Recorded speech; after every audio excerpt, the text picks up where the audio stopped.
મહીસાગર પોલીસે પકડેલા દારૂનો નાશ કરાયો છે। 8 તાલુકામાંથી પકડાયેલા દારૂનો નાશ કરાયો છે। અંદાજે 1.5 કરોડની કિંમતના વિદેશી દારૂનો નાશ કરાયો છે।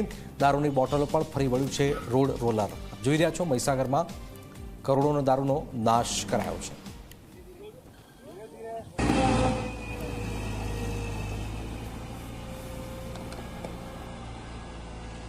આજરોજ મહીસાગર જિલ્લા પોલીસ દ્વારા છેલ્લા 3 થી 4 મહિનામાં જે પ્રોહિબિશન એક્ટ હેઠળ કાર્યવાહી કરી અને વિદેશી દારૂનો મુદ્દામાલ કબજે કરવામાં આવેલો એને નામદાર કોર્ટના હુકમ અન્વયે નાશ કરવાનો પ્રોગ્રામ રાખવામાં આવેલો, જેમાં મહીસાગર જિલ્લાના બાલાસિનોર, લુણાવાડા અને સંતરામપુર પ્રાંતના પ્રાંત અધિકારી શ્રીઓના સહયોગથી આજે મહીસાગર જિલ્લામાં ટોટલ 1 કરોડ 42 લાખથી વધુ કિંમતનો અને અંદાજે 54,000 જેટલી બોટલોનો મુદ્દામાલ જે છે નાશ કર્યો છે।